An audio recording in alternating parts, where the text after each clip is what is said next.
Rising trapped in thinkers. Well, hello everyone, and welcome back to another episode of the Max Danielsen Show. I'm your host, Max Danielsen, and joining me today, we have another guest who is a member of the Austin College baseball team. That is Gage Lynn-Hart. Gage, welcome to the show, my man. Thank you so much. Thank you for having me here. No problem, man. It's tradition around here that I always ask my guests what his favorite sports teams are and then what he does here at Austin College. All right. Favorite sports teams, honestly, probably I'll go with the Mavericks. I mean, I don't watch it profusely, but or not even watch it profusely. Like, I just kind of watch like all the NBA teams mostly because that's like the sport that I watch the most. So that would be like the team I go to, even though they haven't really had that much success. And around Austin College, I'm a pre-med major and play baseball. And I work at the health center as well. Gotcha. Are there any other teams? Are you just like a Mavericks fan and then not really follow much? I mean, I root for the Cowboys, but I definitely don't watch much football. So okay, that's gotcha. And I was interested. It was interesting that you said that the Mavericks haven't had much success, especially given within the. They haven't in the past. They did. Except for like the 2011 season. No, they're like okay. So they're one of the teams that have like the highest win percentage in the entire NBA. They've only had like 3 bad years. I believe in the last 20 years or so, they've missed the playoffs like 3 times. Yeah, that's true. I just felt like, I don't know, man. Like, and especially because like, I'll give it to you. It seems like a long time. Yeah, it seems like a long time. And, I mean, how many do they have a championship? They do. 2011. Besides 2011, should have been 2006. Yeah, I that was one of the most controversial series where Dwayne Wade went to the line over 100 times. Right. And there's nothing wrong against Dwayne Wade, of course. That's kind of what made his legacy so significant was his finals performances. Without the finals, he was basically like a Vince Carter, but when he got into the playoffs, he turned into a whole different beast. And exactly. I'm taking nothing away from that. But when a referee like Tim Donaghy, who was a big-time one of the referees that ref the 06 series, and he released a book, and I know there's a movie coming out about it too, where the NBA was like against Mark Cuban and the Mavericks just because back then, like Mark Cuban was one of the newer owners in the league. Not many, like all the higher-ups hated him. David Stern hated him, or it took some time for David Stern to get to like him more. But aside from that, we'll get into NBA here in a little bit. But the biggest news that I thought came out, and I'm sure since you're a baseball player, you have been hearing this like throughout the week. It basically came up that a YouTuber by the name of John Boy, he analyzes a ton of videos on YouTube about baseball and other sports, and someone broke down the fact that the Astros were doing bangs in the dugout to signal for changeups. And it doesn't help also that the former pitcher for them said that they had a camera in center field and were basically getting all those signs. And now it turns out it even wasn't just changeups. They had it, I believe they said it was 1 bang for changeup and then 2 bangs for slider. I'm pretty sure. I don't know if they figured out curveball yet. Yeah, but they did like all different types of like off-speed pitches. They didn't get obviously all of them, but like yeah, and they're not gonna do every pitch because now make it super obvious. Well, I mean, yeah. But it's crazy. I mean, it's changing the whole game because I mean, you have players that come in with like raw talent and that kind of stuff, and I mean, you pick up on different things like that when someone's pitching. But for that type of thing, I mean, not the scandal like that could be even as big as. Because, I mean, with the success that the Astros have had in the past couple of years, it could be as big as something like the Black Sox scandal back in, when was that, early 1900s? 1916, actually. 1916, yeah, exactly. Like, and the one thing I want to ask you about this, and a lot of people are saying that it could possibly, now I've read things that Rob Manfield, who's the commissioner of Major League Baseball, that basically there is nothing in sports, like the punishment will be nothing that we've seen in the past. So I want to ask you, is there a reality that possibly the championship could be stripped from them in 2017? Because, and I was talking about this with a couple other people, we all probably agree they're not going to be able to pick up international free agents, probably lose a couple draft picks. But I still feel like when the commissioner says that there's something that it's never happened before, that seems like it could be way more harsh than losing the international free agency and as well some picks. Yeah, it's a very hard topic because, I mean, because you do have like the players like executing these types of things, but it's also like you also have like the agencies and that kind of stuff that are influencing them, and so it's like if there is going to be like a severe punishment, who do you punish? And also what happens because of that? Like, is there if like certain players are like not even fined, but like they lose their money? Do they lose like sponsorships for certain players? I don't think they'll lose it. I don't think the players will lose anything. I think if anything, the Astros are going to lose everything. Like, yeah, and that also, like, I remember the whole oh Lord, was it the Astros that were spying on? It was either the Cardinals that were spying on them or the Astros were spying on them. I don't remember. I remember there was a whole nother scandal beforehand involving the Astros. But that's definitely going to be interesting to watch throughout the week.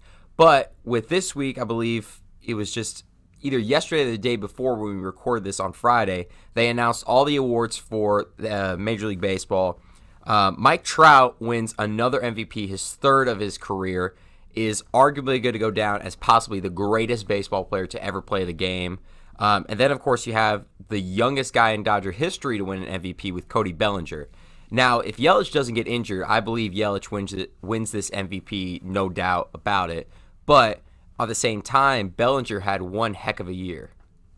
I mean, you're totally right. Bellinger, I mean, I was watching him from, like, the very beginning. I mean, the beginning of the season, you started hearing his name. Oh, Bellinger. And the season before, obviously, from this and that and All-Star. Because how many years has he made All-Star now? I want to say it was his first year, but I can I thought he was in like a year or two. I think maybe it was his second All-Star. I could check. He's just been a dude that's always been like in the headlines as run scorer, that kind of thing. Yeah, second All-Star game, 2017, okay. 2019. And so that and I'm not surprised about Trout. Not surprised, but like I've always looked up to Trout as like the guy I kind of want to be. I think every kid wants to be that. Every kid wants to be.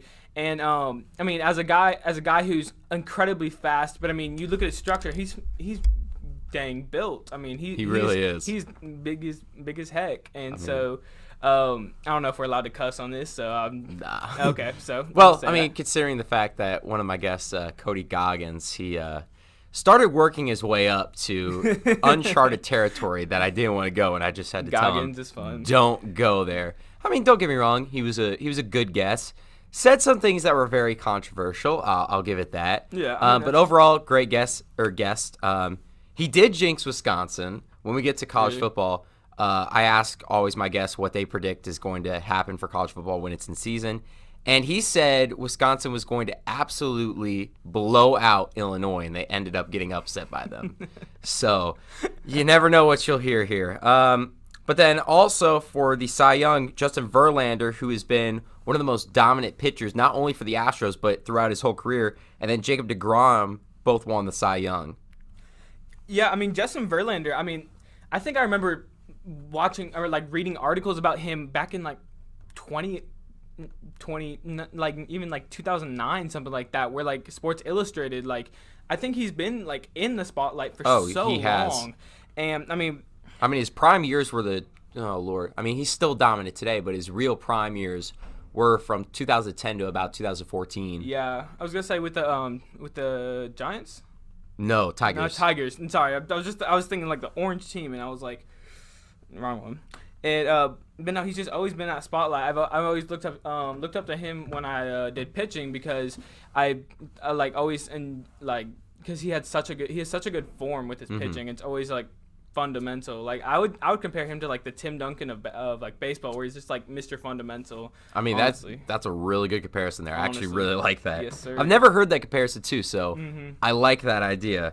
And then of course, managers of the year, Mike Schmidt for the St. Louis Cardinals and Rocco Baldelli for the Twins, both of which had terrific seasons. Of course, the Twins really came out of nowhere, and also as well the Cardinals with Marcell Ozuna.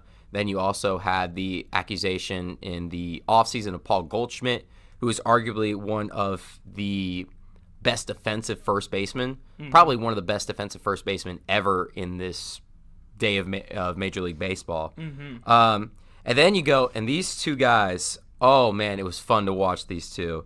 For the Rookie of the Year, Yordan Alvarez and Pete Alonso. Yordan, I mean, in the summer, he was just cranking balls left and right for the Astros and really helped them get back to the World Series. Now, of course, in the postseason, he didn't really do, the best, and of course, he cooled down at the end of the year. But what do you expect when you're blasting home runs left and right in July? Absolutely. And then Pete Alonso, he set the rookie home run record with 53. It was either 52 or 53.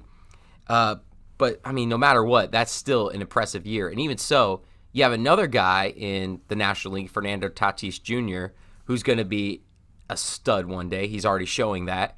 But it definitely was for AL, I think it was cemented that it was going to be Yordan, no matter what. But for Pete Alonso and Fernando Tatis, it was really a toss-up in the air. But then when you see that 53 home run season, I mean, you can't just help but not give it to him. You really can't. And he played great defensively. He played overall just a really good season of baseball. Oh yeah, I mean, in any league, almost anywhere ever, like 53 home runs would be like what people strive for. Like even for a rookie, I mean that's great. And as you're talking about with like the Astros, going back to the World Series, and who's it? You said Alonso. It was Alonso, right? Yeah, Pete Alonso. Pete Alonso.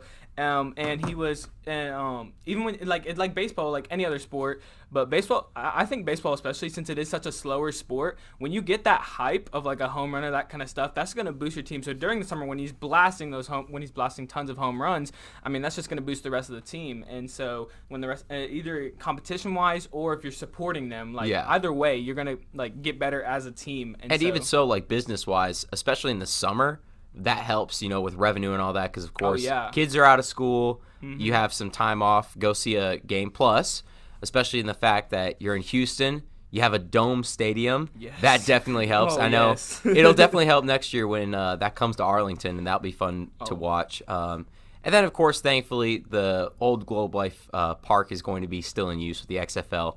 That'll be interesting, but I definitely want to go see a game of that. Who knows if that'll work out? It could either really, really work out, or it's going to fall flat on its face like the AAF. Oh, yeah, exactly. And then we go on to a couple contract extensions here. Jake Odorizzi of the Twins accepts a 1 year, $17.8 million qualifying offer. He had a really, really good season, and especially for the Twins, of course, their manager won Manager of the Year, and the Twins are really building this rotation that is a very, very underrated rotation in baseball. A lot of people get thrown off for the Mets. Really, we haven't seen them as dominant, of course, since Joe Mauer left, and then Justin Morneau a long, long time ago. That's when, like, the Mets' glory days are. Well, I take that back. There were definitely better ones back in the 90s when Kirby Puckett was on the team. And yeah, exactly. And then also, for the White Sox, Jose Abreu also accepted a 1 year, $17.8 million qualifying offer with the White Sox. I don't know how I feel about him. He was supposed to be, and don't get me wrong, he's played well, but not to the hype he had coming into like his rookie year. Like his rookie year and just a couple years afterwards, he peaked and then has really gone down a bit. But again, what can you do about that? If you have three great, I know definitely for sure he had three outstanding seasons. At some point in your career, you're going to have to cool down from that. Whether that be, and that's going to be the same thing for Trout, and I hate to say that because Trout is arguably the best player of all time. But, I mean, age has an effect on everyone, man. It has an effect on everyone. It really does. Like, for example, I know, like you said, you're a Max fan, Dirk Nowitzki. Back in the heydays of Dirk, he was unstoppable, and it was just so sad to watch this legend just become the skeleton of his old self. Yeah, his last season. I mean, God. I mean, he could barely get up. That's what I was gonna say. Yeah, he like him moving, it just like looked painful. And the worst part is like he wanted to keep going, but his body just told him no, and especially that's what I worry about with Trout with all the injuries he's had so far. Because before, I believe it was last season was his first injury. Before that, extremely healthy, no injuries whatsoever, and then he has a major injury that set him out for the rest of the year last year. Actually, no, it made him miss the All-Star game last year, the first one of his career, and then he ended up then missing the end of this year. So it definitely will, I know it will take a toll, unfortunately, but thankfully we still got a lot of good years of Mike Trout because he's still only 27 and is just getting into his prime. And even so, he's played like most of the guys' prime, like of just an average Major League Baseball player and beyond, of course. Exactly, even as how young he was. But I think if he can change his game to maximize everything about his baseball game, hitting, throwing, speed. Well, I think he's done that kind of thing. already. I'm saying when he gets older and his muscles are not going to move as fast. I mean, I can compare him to anyone that's like completely raw. You have Giancarlo Stanton, who's a monster out there. Oh, that dude has some of the best power I've ever seen in a guy ever. And then if you compare him to like NBA players, you have LeBron James, who's really dominant athletically. Arguably the best player. Him and Jordan are. That's a best players very and that's a different conversation. Yeah, that's for a different day. That's for a different day. But what he has done is that he's been like the most athletic, fastest. You know, he would just barrel through everyone. But now as he's getting older, he's probably I would argue he's past his prime, and now he's now been working so much on shooting, and so he can have like a respectable, a good respectable shot. So he's been changing his game so he can still extend that his maximize his career. So I think Trout, being how fast he is, how strong he is. He is if you look at him, he is the definition. If you look this up in the dictionary, Mike Trout should pop up for 5-tool player. Exactly. Yes. Undoubtedly, he has everything that you like. He is basically like a creative player. That's literally what Mike Trout is. Yes. And then, of course, the Giants hired Gabe Kepler, the manager for the Phillies.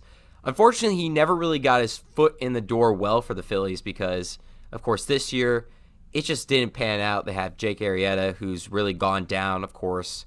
When he was on the Cubs, whole different story. That dude was a Cy Young Award winner. He was an amazing, amazing pitcher. And don't get me wrong, he still is, but he's not what he used to be. And then Bryce Harper having a really bad off year.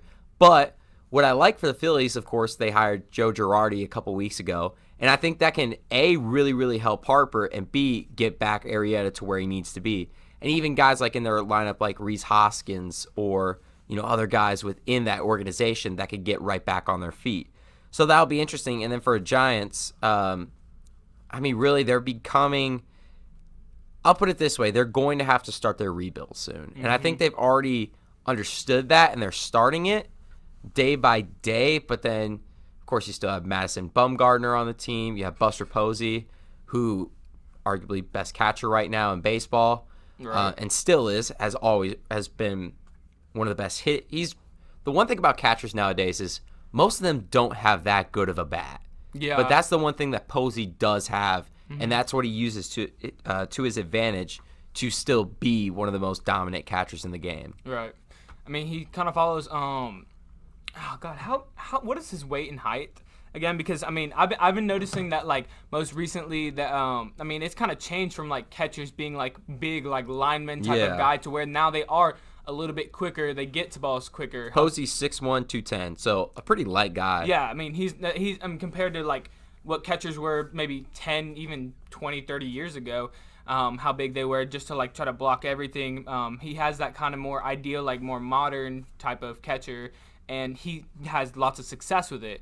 But yeah, he does have that hitting. He does have the ability to be quick on his feet, and so I'd argue for that for sure. He's one of the best, at least one of the best in this season and this era. So yeah, and then moving on to the NFL, the Eagles re-signed their offensive guard Brandon Cooks to a 4-year, $54.2 million extension. He was a humongous part of their Super Bowl team that upset basically the Patriots with Nick Foles, Nick the Dream right there. That was one heck of a season in itself. But for the Eagles to have Brandon Cooks still on his team, the one thing that I saw, and I will go back to this game, and I will keep repeating this game because watching it made me so upset, and that was when the Packers, and the fact that run defense, or the run team, just ran all over the Packers defense. And that is in big part to the offensive line that the Eagles have set up. They're not known as one of the better offensive teams in the NFL, but when you have guys that are going to get the job done, get you some space, and get you some room to run, and you have a defense at the time who was all air and not really on the run. And heck, we still saw that, I believe it was last week with the Chargers, and I knew it was going to happen because the past week before they played the Lions, and Matthew Stafford, who we'll get into in a second, he is an air quarterback who's going to air it out. He's got one of the strongest arms in the NFL, and I knew they weren't going to be ready for the run defense because all they had to do last week was defend the air, and that's something the Packers are really, really good at. But now they had to go against Melvin Gordon. That's why they were also able to, the week afterwards, defend arguably the best running back right now in NFL, besides, of course, Saquon Barkley, who's a different beast. I mean, that dude is insane to watch. But Christian McCaffrey, who could arguably be an MVP candidate for this year if, of course, it doesn't go to a Super Bowl, with the league being so QB-oriented in this day of football. Oh, yeah. And while we're talking about, of course, the QBs, Matthew Stafford, who I mentioned before, this past week he missed his first start due to a back injury since 2010. And when I saw 2010, it really made me think, like, dang, it's been that long. And especially, like, to remember that, I don't know why, but I feel like when I think of Matthew Stafford, I'm like, oh, he's a 5-year quarterback. Not, like, almost at the end of the decade now. But, I mean, he's still producing. Oh, he's still producing, but the only problem is it's like Calvin Johnson with the fact that he's on the Lions of all teams. Mm-hmm. And that's the one thing that makes me so sad, like, that we didn't get to see Megatron because he was on the Lions and he didn't want to play for him anymore. Right. But that's definitely something big. Then the Texans signed Vernon Hargreaves III from the Tampa Bay Bucks, who was cut this past week for in the game basically not giving enough effort, and just overall this season hasn't. I believe he was the first round pick for them in 2016 and really just hasn't panned out to be who they need to be. But especially, I mean, this isn't a bad signing for the Texans, especially with the fact they are still, one of the best defenses in the NFL. Or, okay, they once were, but now they're starting to fade away from that. But they still are a top defense, but not like elite defense, a good defense for that matter. But it'll be definitely interesting to watch that. And then the Seahawks handed the San Francisco 49ers their first loss of the season in overtime by the score of 27-24. The 49ers sent it into overtime with a massive field goal at the last second. I want to say it was 40. It was 50 yards out, I'm pretty sure. But it was just a freaking boot, and it was dead center, all good there. And then with 4 seconds left in overtime, Seahawks won the game just by barely an inch, almost hitting the right crossbar. I'll tell you a story here. One of my earliest guests on the show, Jackson Epps, and he put an 8 cent bet on the game, and he would have won $30 if they tied, and he was 4 seconds away from it. 4 seconds away from $30. Dang. I mean, it was, and I remember he was so mad about that. And even so, he did win money for the Seahawks, of course. But man, 4 seconds away from $30. And it was also an 8 cent bet too, so that's one heck of a story to tell one day. Looking at the stats of that game, both quarterbacks had completed 24 passes. Each had a touchdown and an interception. Of course, Jimmy G and Russell Wilson have been playing phenomenal this season. Russell Wilson up there for an MVP candidate, and then Jimmy Garoppolo has been one of the most underrated quarterbacks. And I think we all knew Jimmy G was going to be a great quarterback. He was under the supervision of when he was in his earliest stages of his career with arguably the best coach possibly ever, Bill Belichick, and then one of the greatest quarterbacks to ever play of Tom Brady. So I think we all knew that Garoppolo was going to become a great quarterback and has really been able to turn heads because not only do they have Garoppolo, they also have Bosa, they also have Richard Sherman on their defense, and then they also have George Kittle on the offense as a lethal tight end that basically came out of nowhere last year. Do you want to add on? No, I mean, you've been going off. I mean, I don't watch that much NFL, but when I do watch it, I think I did actually watch that when you were talking about the the 49ers and Seahawks game because I like to watch certain players that I enjoy watching, like to see them like develop, that kind of thing. And so when I watch like Russell Wilson, I watched that game, and so I think I did see the very, very end of it, or at least I saw the ESPN highlights. And also with the 24 passes, which is, I would say, a good amount of passes for each quarterback who everything's getting bigger. Every player is getting bigger and stronger. So when you have the ability to like show off your arm, that kind of stuff, because I think QBs are the highest paid. Oh, 100%. Yeah, I was gonna say it's either QBs or wide receivers or running backs. No, QBs are definitely paid the most in the NFL. And so like to be able to be at that standard is pretty good. Yeah, I think that's pretty much all I gotta say. And then something I just remember. I don't know why I didn't throw this into the script, but I just remembered at the top of my head.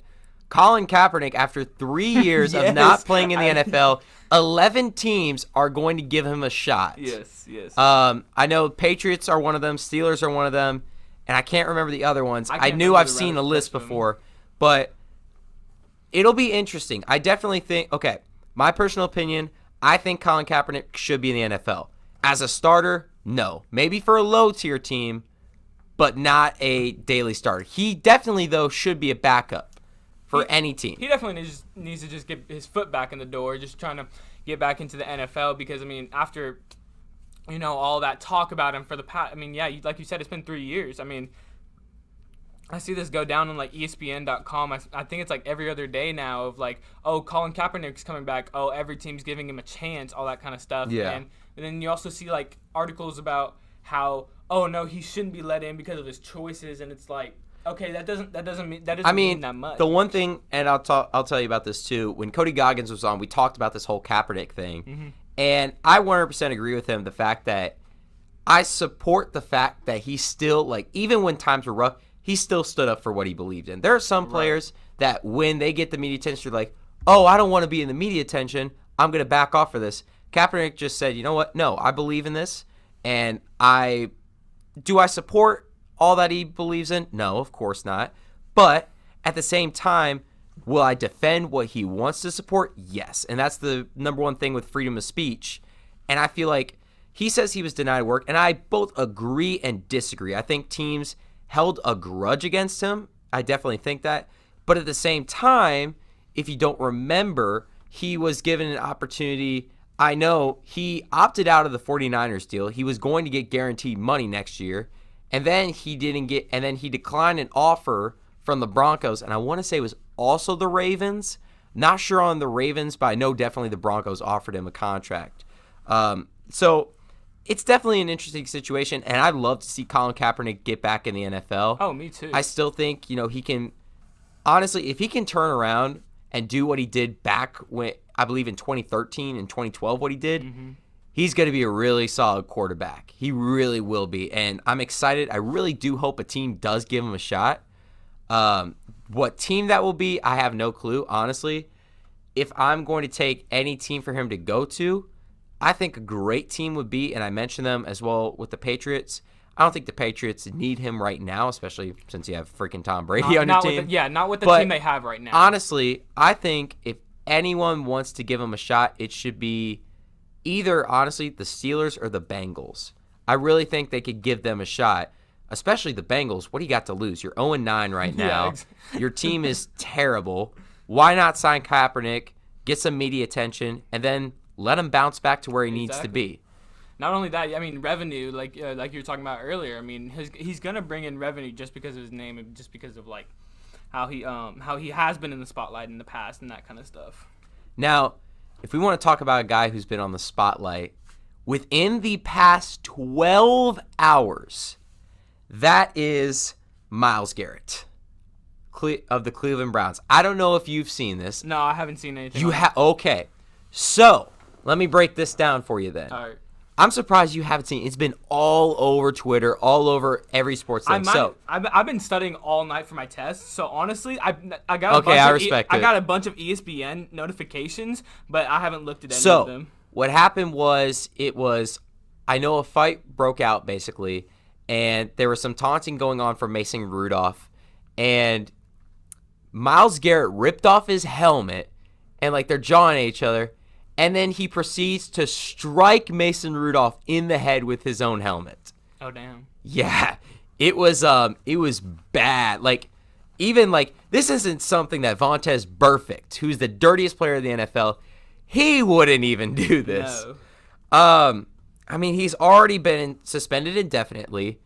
Who knows if a criminal charge will be put on him? Because give or take, if it's anyone else besides an NFL player, yeah, they would definitely get criminally charged, not only for assault, but as well a couple other charges with that. So I want to ask you, what on earth is Myles Garrett thinking in that situation? And not only Garrett said, yeah, I shouldn't have done that, but his own teammates called him out for that, saying that was, now I know Mason Rudolph for a fact said it was Bush League and that he shouldn't do that. Of course, that's pure definition of that. Exactly. But even his own teammates called him out for that. So I want to ask you, A, now that you've heard this, what do you think of the scenario? And B, what do you think was going through his head during that time? My first initial reaction was like, wow. I mean, he not only did he do this. I mean, he's gonna no matter what, he's gonna get suspended. And you said he was indefinitely suspended. Indefinitely right? suspended for the year. Yes, even possibly just for more. the year. Okay, possibly more. Rest of the year. Oh, it's definitely going to be more. But right now they have to suspend him indefinitely. They have to review everything obviously and like see like if there's was he aggravated, was he not, all that kind of stuff. But so that's gonna take time. But well, I know they dished out more. I know the center for the Steelers got a 3-game suspension. Oh yeah. And then I want to say it was their offensive guard for the Browns got a 1-game suspension and was fined. Yeah. Would I say it's a criminal charge? I don't know, honestly. I feel like it could be, but also, I mean, he already is losing his career for like the time being. 100%. This is going to be big on his career. And so it either can be taken like either way as like, oh, he's already had enough loss, he's losing his whole career, but also it could be, I mean, he did just outright like intend to like fully hurt and like. Oh, he just didn't do it outright. He made a point-blank statement. I mean, so if you remember that game, I want to say it was called something Blitz, but like you could, I want to figure out what this game was called because I played it back in the day. Was it like a console game? Oh yeah, it was a big game too. Was it? Okay, Blitz the League, and you could basically, I think I've you played could that literally once or twice. rip, you could literally break people's bones. You could do a ton of things. One animation that they found is you could rip off the person's helmet and just start beating the crap out of them with it. I mean, this is out of a video game. It's just so insane. And I've been talking to one of my prior teachers back at Bishop Lynch. We were talking about this because he's also a very big NFL fan. And we were talking about, like, what on earth is he thinking? And even so, like we were talking about, could this be a criminal charge? Right. Because I definitely think, honestly, this could be big. He could be suspended not only for sure this year, possibly next year. Possibly and his who whole knows, career. Possibly, yeah, his whole career. Because I really don't think, and I'm going to do my research on this later today to see if this has happened before. And if so, what was the punishment? But then you also have to think back in the day, the punishments weren't as heavy as they were today. And there's also a lot more. I mean, you have a lot more like aggressive hitting and blind sides, that kind of stuff. What was I gonna say? I was gonna talk about So yeah, even if he's not like suspended for his whole career, say the best scenario happens for him, he only has a year suspension, he doesn't get any criminal charges, he gets to go back to the NFL. Who's gonna want him? Exactly, and that's the same thing with Vontaze Burfict. Yeah, who's going to now, want him? I don't think the Bengals are going to release him because he is a great player. Same thing with Myles Garrett, one of the best defensive players in the NFL. But if the Browns decide to release him because they don't want this media attention, who will take him? And that's kind of like the same thing with Colin Kaepernick. Same thing is people don't want that media attention. Of course, other than Jerry Jones, but I mean, that's how the man makes revenue, right? That's the number one thing. He wants to be in the spotlight, and that's what makes Jerry Jones, in my opinion, one of the best owners of all time, because he understands that market and he knows how it can benefit not only his team but the business as a whole. Exactly. And it almost makes me think of Johnny Manziel when he signed with the Browns. Was that like 2015, 2014? No, that was like before or after? Oh, that was like, I want to say. Okay, so this was when I was in. It was like when I was in 6th grade. Had to be like 2012, 2013. Really? Honestly. Was it even before? But I mean, I remember he was. I mean, he was hyped up. Didn't he win the Heisman Award? He did win the Heisman. He won the Heisman Award for A&M, and he. Okay, you were right. 2014, 2015. 2014, Dang, that 2015. seemed okay. I thought it was way longer than that. No, it feels like it's been a while, but I mean, But then again, he did fall in the draft a long way because everyone was like, "Yeah, he's gonna be a top pick," and then falls to 22. His game wasn't gonna transfer no matter what. I mean, when you college ball, yes, it's college ball and it's Division I, it's the Big 12, but You mean SEC? Yeah. Oh, yeah. My bad. And probably the hardest football conference. Yeah, I was gonna say still the hardest football conference, or like one of them. And I was about to say Big 12. Yeah, my It's bad. like there's no defense in that league at all. Yeah, but no. I mean, just the way his game was, it's like a lot of players where they say, okay, it may translate. If it's gonna translate, he's gonna be so dominant. But I just felt like it never was. And then when he I think there was two different things that he did. I mean, he first like beat up his wife or something like that and went to jail. And then I think there was one other thing, but he just never recovered from that. And I mean, it's just like any person that has that type of thing, it's going to be so hard to recover because I mean your name's going to be tainted, and also, I mean, you have to be an amazing athlete and you have to produce high numbers for anybody to give you a chance again. Yeah, like what I'm reading right now is he had multiple misdemeanors. Of course, that whole autograph scandal thing. Oh, I that was a forgot big about thing. that. Yeah. That whole thing. October 2015, Manziel was pulled over by policemen after fighting in his car with his then-girlfriend, Colleen Crowley. Although there were no charges made, Manziel admitted to have some alcoholic drinks earlier that afternoon. So and I feel so bad because his talent was just so good. Yeah. But he definitely, I think, because Baker Mayfield is the sober Johnny Manziel. Right. That could be what Johnny Manziel turned out to be. It really could. But, again, that's one of the biggest what-if stories in all of sports. Honestly, yeah. All right, well, we're going to take a quick commercial break here. When we come back, we're going to be talking about both NCAA basketball as well as football, and then going into a little bit of the NBA. Don't go anywhere. We will be right back.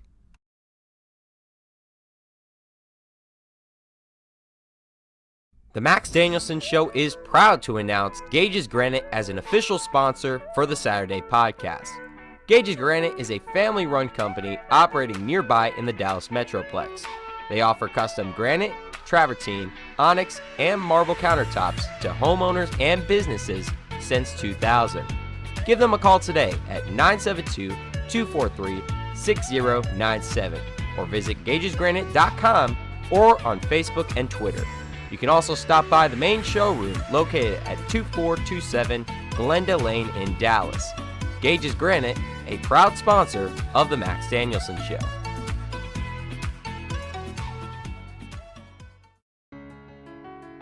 Hey guys, this is Jason with Lacrosse Monkey. Are you looking for a place to shop for your next athletic season? Monkey Sports is here to help.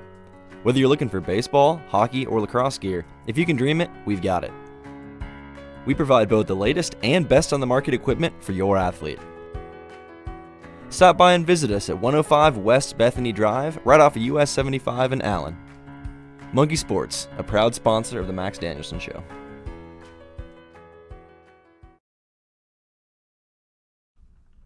And welcome back to the Max Danielsen Show. Where we left off, we were talking about the NFL and that whole Myles Garrett thing. And now we are transitioning over to the college side of sports. We'll start with NCAA basketball. A really big thing that's come up this week is the whole James Wiseman situation with Memphis. They deemed him ineligible, and then they said, no, he can play, and now he's got to sit out for the year. I don't know if you followed this at all. He has the potential to be the number one pick in the draft this year. He is a monster in itself. He is arguably one of the best college basketball players right now. And especially the fact that he's now going to have to miss this season. The question is, how, A, is this going to affect his draft stock? And B, could it be he's just going to say, I just want to be a one and done this year? Or do you think he's going to come back next year and try to regain that draft stock? Or is he just going to say, like with the 1 year thing, I'll take my odds with the fact that if I slip a little ways, I'll still get drafted? There's a lot of things that go into that. I mean, you see tons of players that go from being like number one and then they have an injury and then they never can really recover from that. I mean, I think it was one of the tall players, Bobo or Taco Fall. Bobo, yeah. It was Bobo at Oregon. And he injured. He got a fracture in like his foot. And I mean, he has a really solid.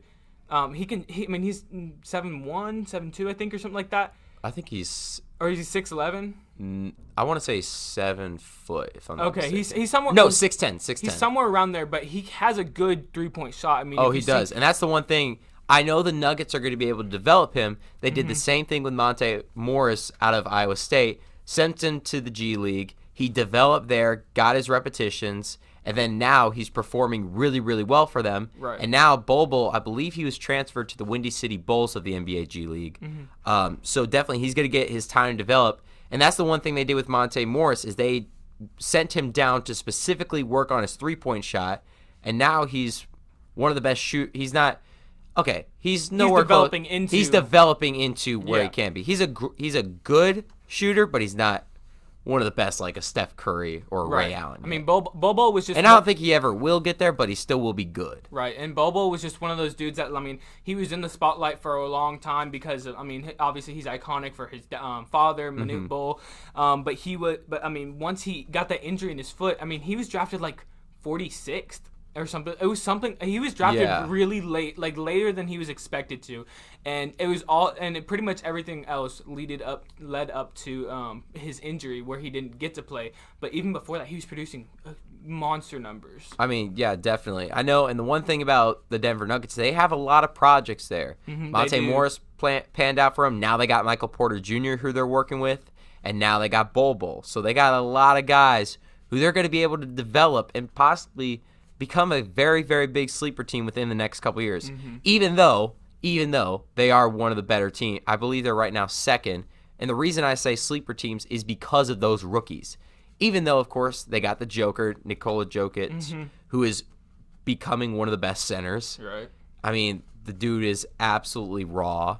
He's a I mean, you just have so many really key pieces on the bench and even in the starting lineups that really help this team to develop into. I mean, Jamal Murray, of course, he hasn't really panned out to be what he needs to be, but he still gets the job done. Yeah, he's still an upper average role player, if anything. I mean, it's definitely going to be interesting for the Nuggets.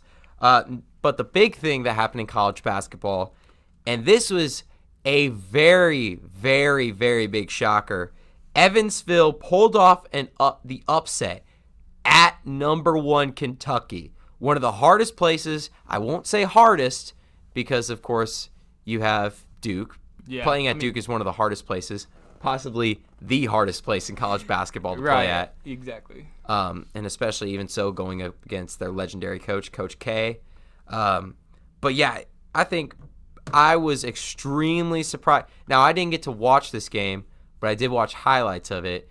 And Kentucky just did not have what they needed to. They really just rolled over this game. They thought they were going to come in, get an easy blowout against Evansville, and it turned out they lost in front of their home crowd.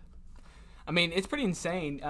You don't see that, especially because, I mean, a lot of those upper teams are all, like, right at each other's level. I mean, you have Duke, you have Kentucky, you have other teams that are right there, like, all, I mean, if you look at any of the like Sweet 16 teams, they all could beat each other in theory. But when you have a team like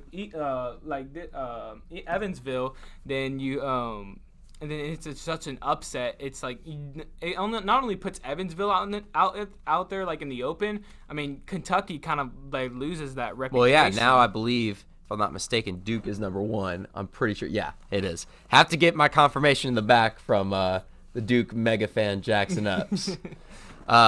It's always great to have a Duke guy who knows a lot about it. Yeah. So always appreciate the help back there. All right, well, let's move on now to college football. Number 17, Minnesota. The college football playoff board did not like them. They gave them a really, really bad ranking. They're undefeated still. They were ranked 17, and they handed Penn State their first loss of the season, beat them 31-26. For Minnesota, Tanner Morgan, their quarterback, went 18 for 20, 339 yards, 3 touchdowns, a career day for him. However, for Penn State, Sean Clifford, their quarterback, he just fell apart. 23 for 43, 340 yards, a touchdown, and 3 interceptions on the day. I mean, that's something you can't do, especially for Penn State, who has been a dominant powerhouse of football, especially when they had Saquon and all that. It's not going to be good for them now, especially if they wanted to make the college football playoff. Yeah, I mean, I agree with you. I mean, I mean, you have that monster performance, Sean Clifford, with his yards and touchdown and interception, that kind of thing. And so, like I said, I don't usually watch that much NCAA football, much less NFL. But when you have people that are performing at that level, and like you're talking about, it's against like a powerhouse or with a powerhouse and that kind of thing. That team really seemed like they got like chosen against by who'd you say who chooses the rankings? College football or the playoff board. The playoff board. So I mean, you see. I mean, everything kind of pans out in the end, but like you see that oftentimes, especially when people get injured, that kind of thing. The teams do change. I mean. Yeah, and then for college football, the biggest game easily of the week, possibly the year. Number 2, LSU defeated number 3, Alabama by the score of 46-41. Of course, Tua and Joe Burrow had great days, easily 2 of the Heisman candidates. And I want to ask you, do you think this was the game of the year? It's definitely up there. For these two teams, the reputation, I mean, for the down south here at least, the reputation is like everything for how they play, everything like that. And just, I mean, a 46-41 game is a high-scoring game. Oh, no heck matter yeah. what. There's. I mean, it's like that Chiefs and Rams game last year. Yeah, exactly. I mean, you don't see that often, not that often, but like also, I mean, and they're right there. They're both against each other. So they're just offensive powerhouses. They're both just. It was just. I mean, it's such a exciting game to watch. It could be up there. I don't know. I mean, definitely when you have the 2 like leading Heisman guys, it's definitely going to be fun to watch. And speaking of a Heisman guy, I'll come back to this topic beforehand, but you gave me a perfect transition there. Chase Young is now able to return to Ohio State. There was questions if he was going to be ineligible because he accepted a loan to allow his girlfriend to get to the Rose Bowl. And there was this whole big controversy if they were going to let him in, if they're going to let him continue, and especially with Chase Young, who is not only one of the best defensive players, he's going to be probably the first defensive player taken in this year's upcoming NFL draft. But even so, he is a defensive player that's up for Heisman, which is very, very rare. I mean, you don't usually see that from defensive player. I mean, it's just like salaries in the NFL. You have it where like quarterbacks are like highest paid because I mean they get the most views from everyone. I mean, you can usually know like a team by their quarterback or a team by like a star player, like for the Cowboys. Zeke. I mean what? Yeah. I mean exactly. What star player do you know that's like an O lineman? Yeah, exactly. Like tell me one. Well, I mean, I'm not saying they're not important. I'm just saying that like that's who's gonna get the Heisman, and so it's definitely surprising. I mean, my boy David Bakhtiari is kind of a really, really good player. No, I'm not. No, I'm not giving any hate. But yeah, I mean, of course he's shadowed, of course, by Aaron Rodgers, no doubt in my mind, and Devontae Adams. Yeah, I mean, so when you have a defensive player like that, you're gonna so it's like it's also a good transition. It's good for like publicity of the Heisman, that kind of thing. And then another big thing before we move on to NBA, Arkansas fired their coach Chad Morris. Since his arrival, the team went 4-18. They were not that good, and Arkansas has been known as I would say, a good college football place to go, but they've never been considered like the top place. Of course, Right. SEC, one of the hardest conferences. You got LSU, Alabama, Georgia, Auburn, or I believe, did I say LSU yet? Yeah, you said that. Okay, Texas A&M. A Right. lot of these guys who are powerhouses, Power 5 schools in college football. And then you have Arkansas of them all. So it'll be interesting to see how Arkansas bounces back, especially when we figure out who their head coach is going to be. But yeah, they definitely need to get back on their feet sometime soon. I don't know how they will, but then again, everything happens. I mean, no one thought the Warriors dynasty was going to end, and look where they are now. Yeah, exactly. Just like you said, firing their old coach, that happens all the time. I'm from Denton, so I don't know if you know UNT. Oh, yeah. UNT football. I mean, I remember that big. pretty big. They fired their head coach and got a new coach because there was tons of different things going on, but it's one of the primary things to looking for a change. I mean, it's not like you're gonna like all of a sudden go from like, oh, I'm only like for football, going from like a relatively balanced offense to all of a sudden all you're gonna do is throw deep passes. You're not gonna do that. You're gonna look at different things that you can change, such as a coach. And so for Arkansas, I would say this is like a good one of the better decisions to at least see if they can bounce back because they have the potential to. Just hopefully they do.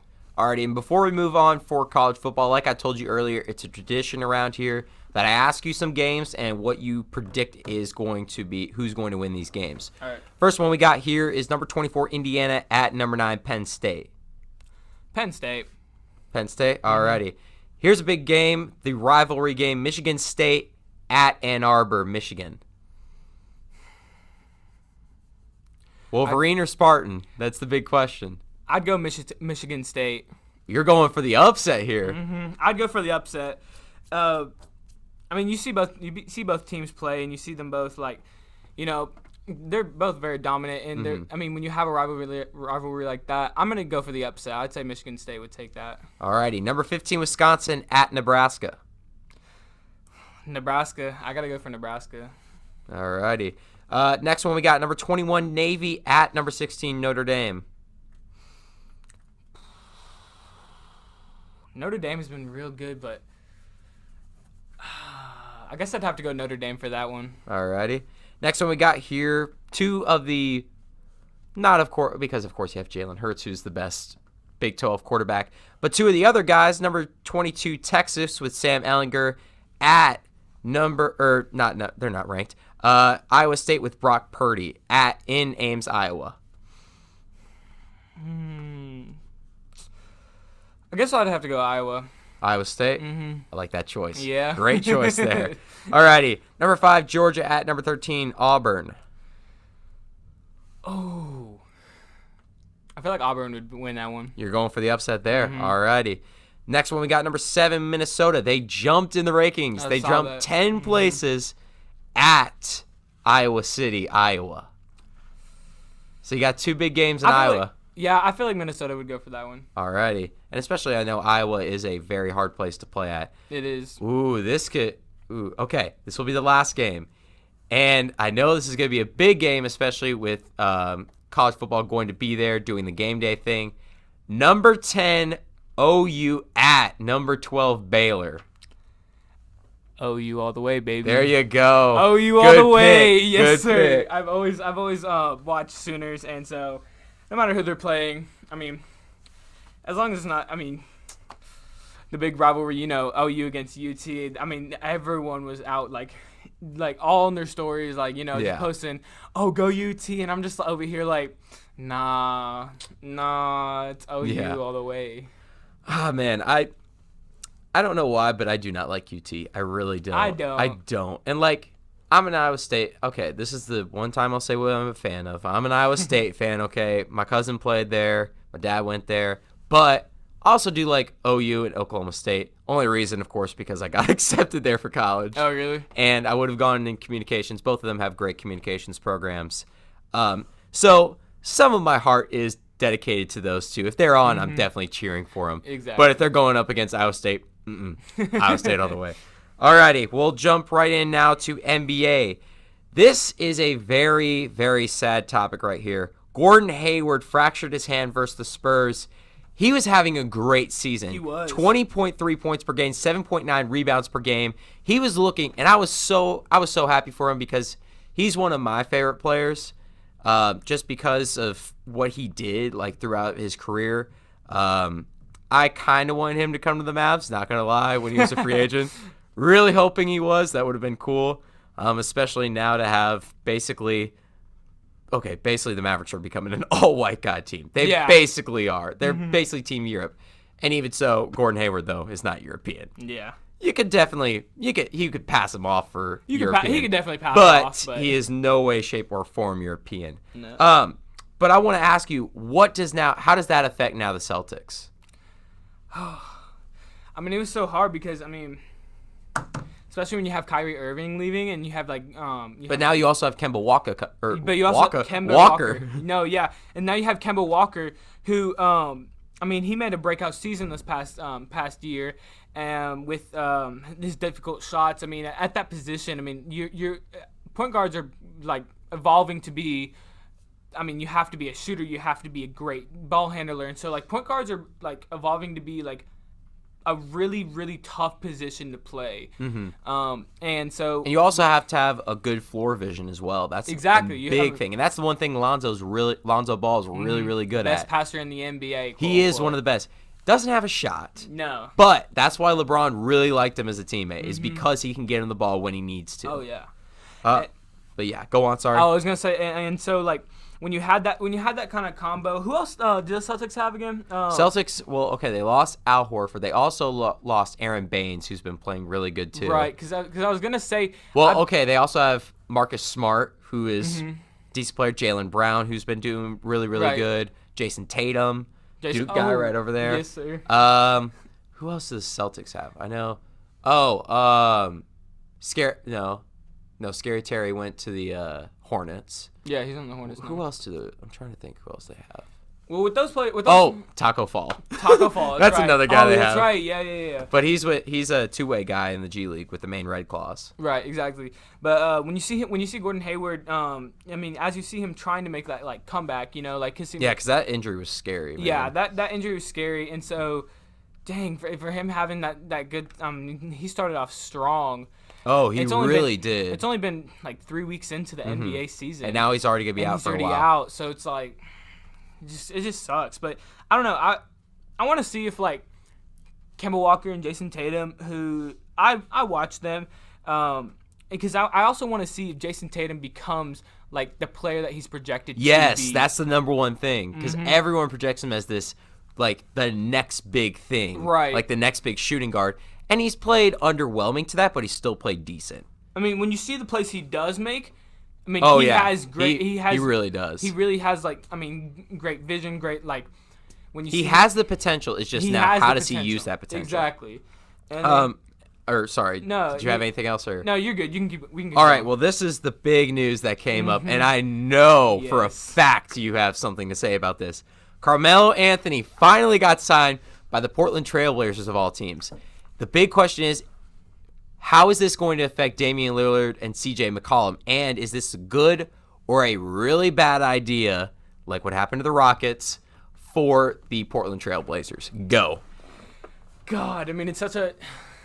I mean, with him going down there, you have... I mean, Lillard has been breaking out. CJ McCollum has been breaking out. And so when you have this player who has been trying to get in the NBA Finals for so long, trying to get him a single ring for so long, coming into it. I mean, heck, I thought he was going to go to the Lakers, to be honest. I think LeBron should have been just something like, yeah, bring him in. Lakers is a whole new story with the type of offense they're running. Oh, Lord, they're playing great this year. Oh, yes. But just him getting signed over there, I'd love to see him become a star again. I don't think that's going to happen, but I definitely think he can make an impact. I definitely think he can make an impact.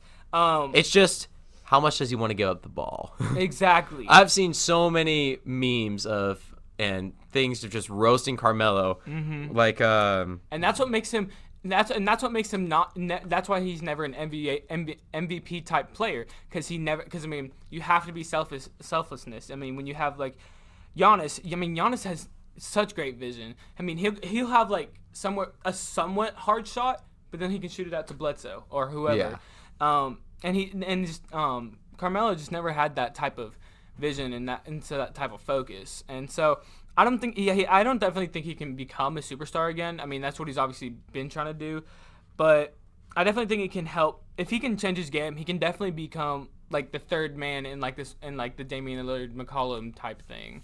So I don't know. It'll be definitely predictions. It definitely will be an interesting one. All right, we're gonna take our last quick commercial break here. When we come back, we're going to talk about the NHL, and for the first time, because some news broke in the MLS, Major League Soccer. Don't go anywhere. We will be right back.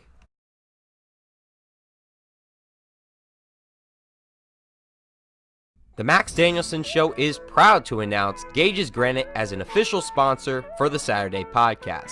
Gage's Granite is a family-run company operating nearby in the Dallas Metroplex. They offer custom granite, travertine, onyx, and marble countertops to homeowners and businesses since 2000. Give them a call today at 972-243-6097 or visit gagesgranite.com or on Facebook and Twitter. You can also stop by the main showroom located at 2427 Glenda Lane in Dallas. Gage's Granite, a proud sponsor of the Max Danielsen Show.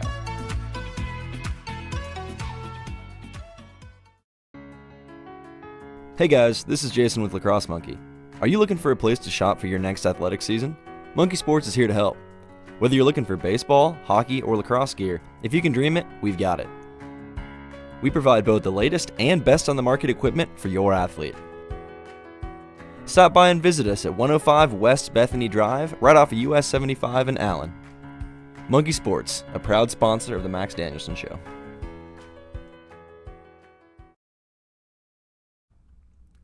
And welcome back to the Max Danielsen Show. Where we left off, we were talking about, of course, NCAA athletics and as well the NBA. And now we get into a little bit of the NHL and some big news that broke in the MLS. For the Calgary Flames, one of their players, TJ Brody, was released from hospital after a scary collapse at practice.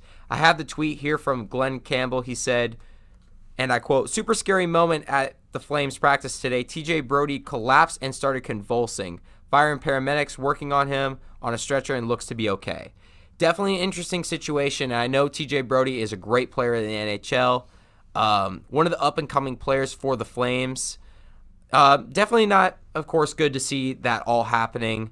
But we'll just have to see how that goes. And, of course, prayers up to him. Hopefully, I know they just said he's recovering now. He was released from hospital. So that's very good news to hear. While we also, on the flip side, just a little bit, don't really know my cardinal directions of Canada, but in Edmonton, Connor McDavid had one heck of a game, possibly a career night, added 6 points in the game and dominating defeat over the Avalanche 6-2. He had a hat trick in the game and 3 assists. I believe, if I'm not mistaken, the record for points is either 8 or 9 in a game. Just a little shy of the record there. And, of course, Connor McDavid becoming one of the generational players for the NHL. Him and Jack Eichel have really played well for their respective teams. And it's going to be very, very interesting to watch how these two pan out, especially Connor McDavid possibly could have an MVP year this year as well as Jack Eichel. But yeah, we'll just have to see, and especially the Oilers coming up to become one of the better teams in the NHL. If I'm not mistaken, they are at the top of their standings for their respective division. But that'll be interesting to watch. And then when we go down south to Dallas, Corey Perry played his 1,000th game in his career on Wednesday night. Of course, Corey Perry came to the Dallas Stars in the summer, coming from the Anaheim Ducks, which he spent most of his career with. He's been one of the most dominant players for the Ducks in recent memory. And this year, he is making a name for himself on the Stars. He was a very low acquisition, a low-risk, high-reward player right there. So it's great to see that he did reach his 1,000th game. And, of course, it's going to be still exciting to see what he does for the Dallas Stars. Now, Gage, I don't know if you know about this for MLS, if you know anything about this guy. No, not really. You don't know. Okay, No. so the big news, this is the first time on the podcast that I've mentioned MLS soccer, and that is LA Galaxy and Zlatan Ibrahimovic mutually parted ways in his career in the MLS. In 2 seasons, scored 53 goals. I'm surprised you've never heard of Zlatan. Nope. I mean, I never. Dang. I mean, Yeah. he is one of the greatest international stars of all time. He's old. He's 38, and he was a skeleton of what he once was. Back over 7 years ago, scored one of the best goals in soccer history. I mean, he's just been. I want to pull up his stats here and see if I can get him. But he was one of the greatest players to ever come out of soccer. Let's see if I can find something on him. Career statistics. Will give me all of what I need here. Okay, so his total career, 371 goals. What else we got? What do we get? Oh, I guess. All right, that's league. Okay, total goals. I want that. He has scored 474 goals, and as well, I know he's won I want to say he is currently the 3rd most decorated active footballer in the world, having won 31 trophies in his career. He is one of the greatest soccer players of all time. He will go down, of course, as that.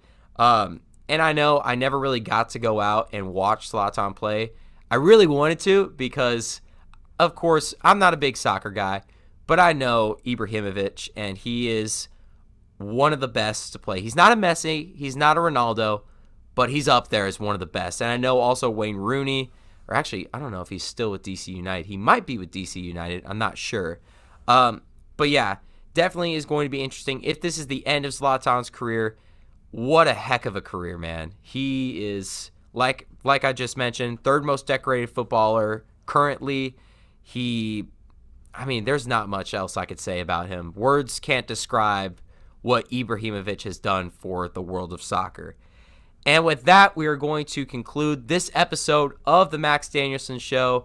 Gage, I want to thank you for coming on, as always. And the last thing I ask my guests is if they have any final remarks to say on the show.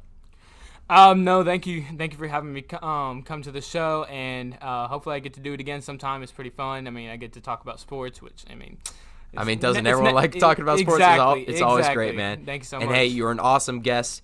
And with that, I want to thank you for watching from myself, Max Danielsen.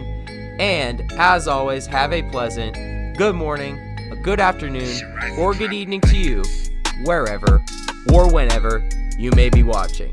Thank you, and see you next week.